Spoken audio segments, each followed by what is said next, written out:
tercer grado de secundaria. Es un gusto acompañarlas y acompañarlos en una sesión más de la asignatura de Ciencias Química por Aprende en Casa. Una importante opción que lleva los contenidos de las asignaturas de secundaria hasta sus hogares, mientras superamos exitosamente la situación de emergencia. Es una oportunidad para descubrir nuevas estrategias de aprendizaje y poner en práctica sus habilidades escolares. Antes de iniciar, les recomendamos tener a la mano papel y lápiz para anotar las ideas principales, los ejercicios a realizar y las preguntas que les puedan surgir durante la sesión. Recuerden integrarlos a su carpeta de experiencias para que, al regresar a la escuela, los presenten a sus compañeras, compañeros y docentes. Pues si ya están listas y listos, comencemos. ¿Con qué frecuencia utilizan pilas? ¿Tienen idea de cuántas usan en un año? ¿Qué tipos de pilas conocen?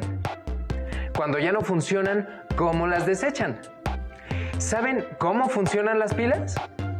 El científico sueco Svante Arrhenius realizó sus investigaciones con base en los estudios de Alessandro Volta acerca de las disociaciones de compuestos en la disolución acuosa. Arrhenius propuso su teoría para explicar las propiedades de ácidos y bases, lo que le valió ser galardonado con el Premio Nobel de Química en 1903. En esta sesión explicaremos las propiedades de los ácidos y de las bases de acuerdo con el modelo de Arrhenius. Así que vayan apuntando la siguiente pregunta, porque será un reto que deberán contestar. ¿Cómo se explican las propiedades de ácidos y bases? Para que puedan comenzar con dicho propósito, los invitamos a ver el siguiente video, en el que se presentan los componentes y el funcionamiento de una pila, experimentos realizados por Alessandro Volta y que fueron retomados por Svante Arrhenius en sus investigaciones. Observen con atención para que identifiquen las ideas relevantes. No olviden hacer apuntes.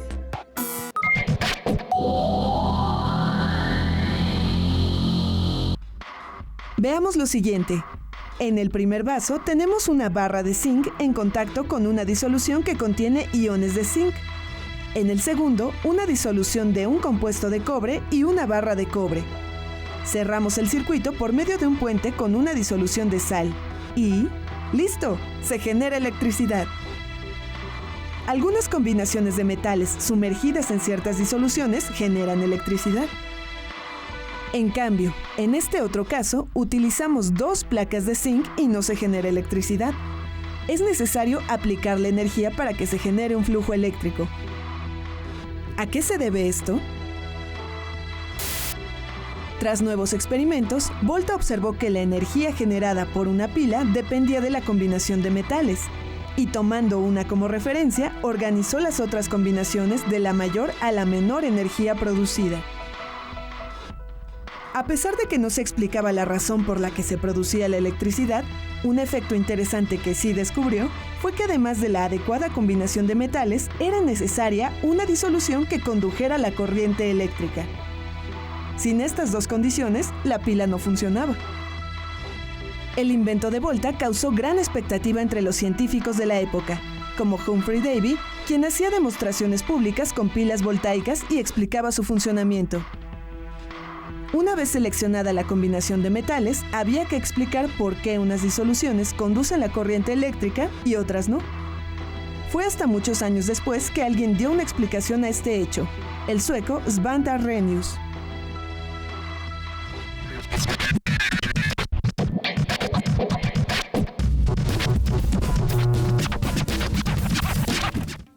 Arrhenius retomó los experimentos de Volta.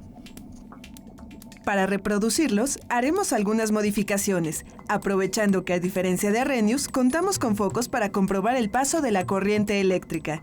Necesitamos 3 pedazos de cable aislado de 30 centímetros de largo con los extremos descubiertos, una pila de 9 volts, un foco para linterna de 2.5 volts, un rollo de cinta adhesiva de aproximadamente 3 centímetros de ancho, 3 recipientes de vidrio, 750 mililitros de agua destilada, 5 cucharadas de sal, un socket para foco de linterna, unimos uno de los cables al polo positivo de la pila y otro cable al polo negativo. Fijamos el extremo libre de este cable al borde interior del vaso de precipitado sin tocar el fondo. En el extremo opuesto del vaso fijaremos el otro cable de la misma forma. Unimos los cables a los polos del socket del foco. La forma en la que está armado el dispositivo nos permitirá comprobar si la disolución es o no conductora de la corriente eléctrica. Si la disolución es conductora, el foco debe encenderse. En caso contrario, permanecerá apagado. En agua destilada no se observa la conducción de la corriente eléctrica. La disolución de sal sí permite que encienda el foco, pero es necesaria mayor carga eléctrica, lo que comprueba la conducción de la corriente. Con base en sus observaciones, Arrhenius supuso que lo que permitía el paso de la corriente eléctrica en las pilas era la naturaleza de estas sustancias en disolución. Diferentes disoluciones conducen de manera distinta la corriente eléctrica. ¿Esta bebida podrá conducir la corriente eléctrica? ¿Cómo pasa una corriente eléctrica por una disolución? Para explicar sus observaciones experimentales, Arrhenius postuló la teoría de la disociación electrolítica, que consiste en suponer que algunas sustancias en disolución se separan en iones, y que es justamente la carga de los iones y su movimiento en la disolución lo que permite el flujo de corriente eléctrica de un polo a otro. A estas sustancias se les llama electrolitos. Cuando estas sustancias se disocian parcialmente, se les llama electrolitos débiles. Si se disocian totalmente, se les llama electrolitos fuertes. Por el contrario, si una sustancia no se separa en iones, se considera no electrolito y la disolución no conduce la corriente eléctrica. En el video se presentaron los experimentos que realizó Alessandro Volta para generar energía eléctrica. Estas investigaciones lo llevaron a diseñar las primeras pilas, mismas que se fueron mejorando a lo largo del tiempo hasta nuestros días. Así es, en la actualidad podemos hacer uso de una gran variedad de pilas. Ahora vamos a ver otro video en el que se explican las propiedades que tienen los ácidos y las bases, de acuerdo con el modelo de Arrhenius, así como los alcances y las limitaciones de esta teoría.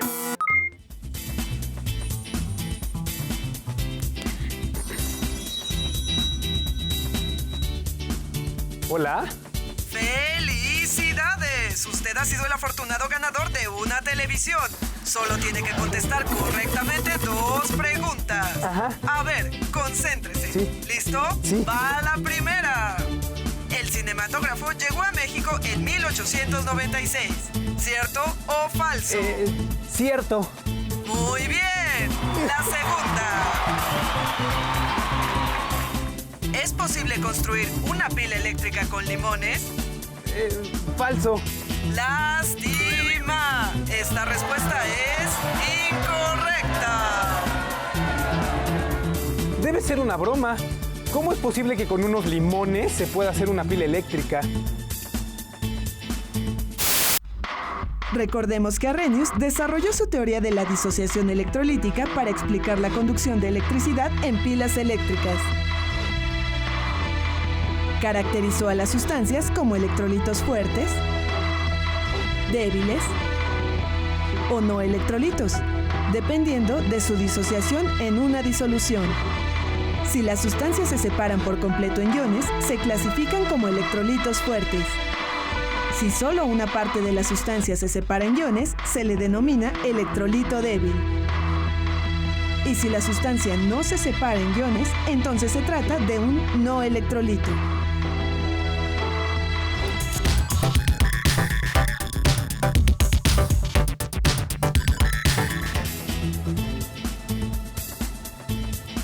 ¿El jugo de limón tendrá sustancias que se separen en iones?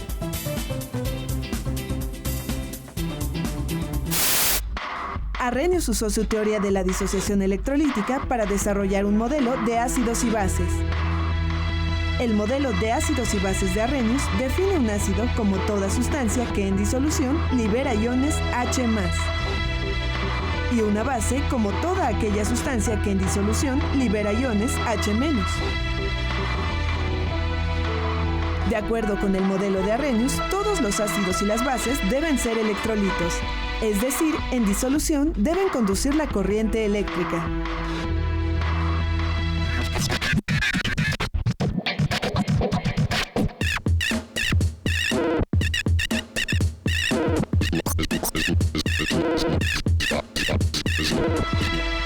La escala de pH sirve para identificar qué tan ácida o básica es una sustancia. Lo interesante es que este concepto tiene relación con el del modelo de Arrhenius. pH es la abreviatura de potencial de hidrógeno y está relacionado con la concentración de iones H+ en la disolución. El valor del pH y el de la concentración de iones H+ varían de forma inversa, es decir, a mayor concentración de iones, H+, menor valor de pH y por lo tanto mayor acidez en la disolución. Por ejemplo, la sangre tiene un pH que varía entre 7.3 y 7.4. En ella existe una menor concentración de iones H+ que en la saliva, cuyo valor de pH varía entre 6 y 6.8.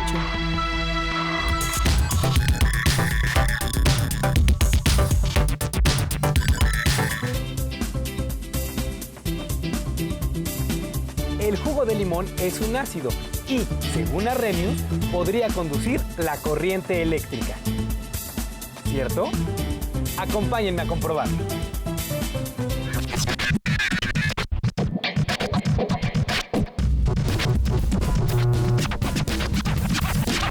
Para realizar este experimento requerimos lo siguiente: un vaso de precipitado de 250 mililitros, 100 mililitros de jugo de limón, un circuito eléctrico. Por medio de un sencillo experimento, comprobaremos si es cierto lo del jugo de limón. Introducimos los cables en el jugo de limón. Observamos que el jugo de limón es capaz de conducir la corriente eléctrica, pero la intensidad luminosa del foco es baja. El foco prende con mucha menor intensidad que cuando se realizó este experimento con una disolución de sal, por ejemplo. Eso significa que el jugo de limón es un electrolito débil.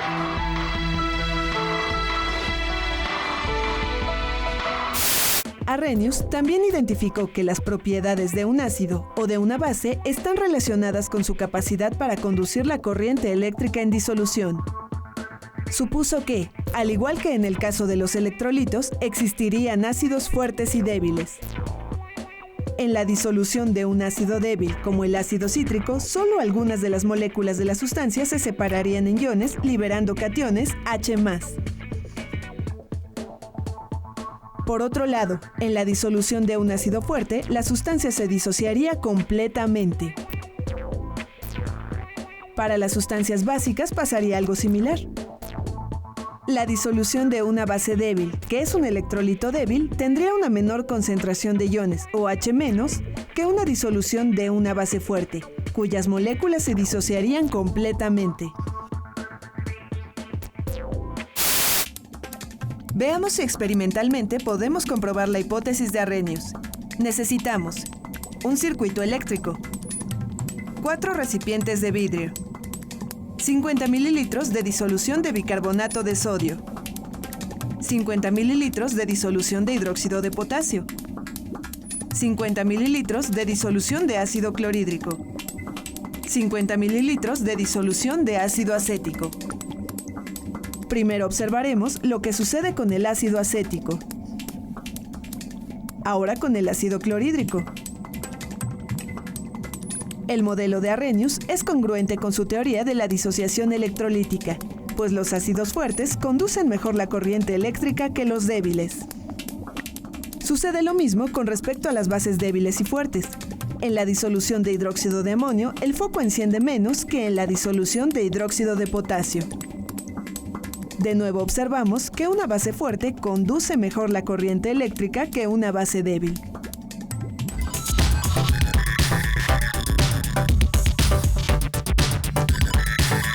No cabe duda de que la experimentación es una gran herramienta para comprobar si una teoría o un modelo funcionan. Si el modelo o la teoría no son consistentes con las observaciones experimentales, se debe modificar. Gracias al modelo de Arrhenius, se puede predecir, por ejemplo, si una sustancia es un ácido o una base. Y relacionándolo con otros experimentos, podemos construir una pila. Dado que el limón es un electrolito, si consigo una combinación adecuada de metales, como hizo Volta, podré generar una corriente eléctrica. Mediante el modelo de Arrhenius se pueden predecir las propiedades ácidas o básicas de muchas sustancias. Pero también es un modelo con limitaciones. Por ejemplo, Arrhenius clasificó el bicarbonato de sodio como ácido. Y sin embargo, sabemos que esta sustancia disminuye la acidez por sus propiedades básicas.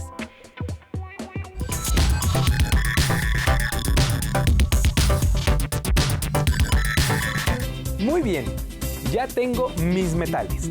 Pero lo que aún no entiendo es, ¿por qué si el bicarbonato de sodio tiene propiedades básicas, Arrhenius lo clasificó como un ácido? Arrhenius supuso que la disociación del bicarbonato de sodio se desarrollaba en dos partes. La primera generaba iones de sodio y de carbonato ácido en la disolución. En la segunda, identificaba iones carbonato y iones H+ en disolución, por lo que asumió que esta sustancia era un ácido. Para explicar la discrepancia entre el modelo de Arrhenius y las propiedades experimentales de la sustancia, algunos científicos, como Bronsted y Lowry, desarrollaron nuevos modelos. Propusieron clasificar a los ácidos de la misma manera que Arrhenius, pero a las bases las definieron como aquellas sustancias capaces de aceptar iones H+. Para el bicarbonato de sodio, la primera disociación era la misma que la identificada por Arrhenius. Pero para Bronsted y Lowry, el ion carbonato ácido reaccionaba con el agua aceptando uno de sus hidrógenos, es decir, un protón, lo que dejaba libre iones OH- en la disolución, explicando así las propiedades básicas de la disolución final.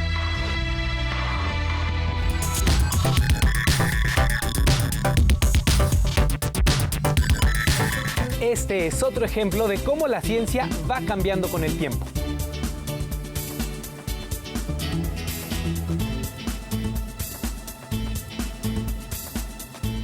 El modelo de Arrhenius funcionó mientras lograba explicar las propiedades de las sustancias, pero cuando el modelo y las observaciones no se ajustan, pues es necesario cambiarlo. Yo creo que los modelos se adaptan según la nueva información con la que se cuenta. Al igual que Volta, podemos introducir una combinación de metales diferentes en una disolución de electrolitos. Lo primero que necesitamos son dos metales. Los sacapuntas metálicos, por ejemplo, suelen estar fabricados con estaño. Este será nuestro primer polo en la pila. El otro polo de la pila lo formará el tubo de cobre. Recordemos que es justamente la combinación de metales lo que logra generar la corriente eléctrica. Para que la pila funcione, necesitamos una disolución electrolítica. Así que introduciremos estos materiales primero en la disolución de bicarbonato de sodio, un ácido débil. Y por último, unimos los cables al dispositivo de la tarjeta. La corriente generada es suficiente para activar el dispositivo de la tarjeta. Repitamos el experimento cambiando ahora la disolución de ácido acético por ácido sulfúrico. Para una misma combinación de metales, el cambio en el electrolito puede ser la diferencia, ya que al conducir mejor la corriente eléctrica, la pila es más eficiente.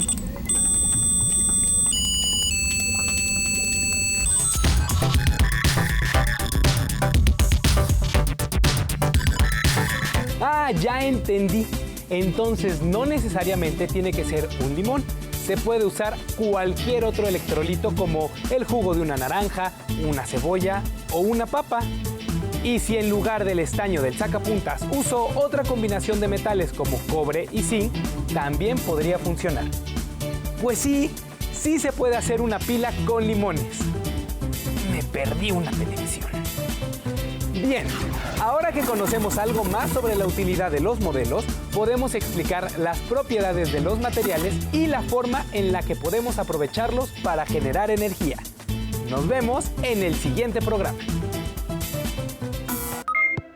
En el video se presentaron actividades experimentales para identificar las propiedades de los ácidos y las bases.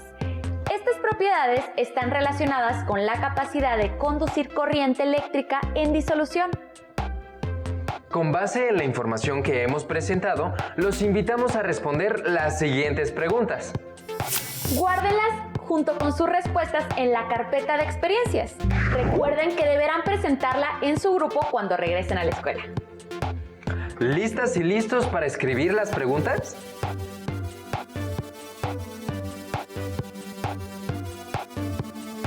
¿Cómo se clasifican las sustancias de acuerdo a su capacidad de conducir la corriente eléctrica en disolución?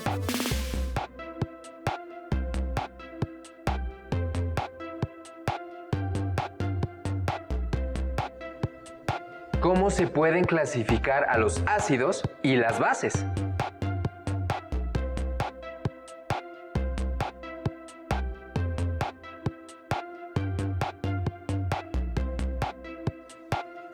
¿Cuáles son los componentes y cómo funciona una pila?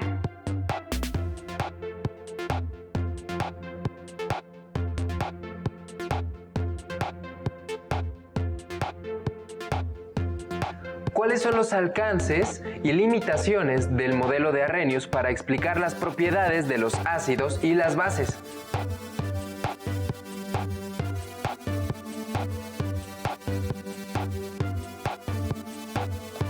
Pueden complementar la información del modelo de Arrhenius para explicar las propiedades de los ácidos y las bases en otras fuentes de información.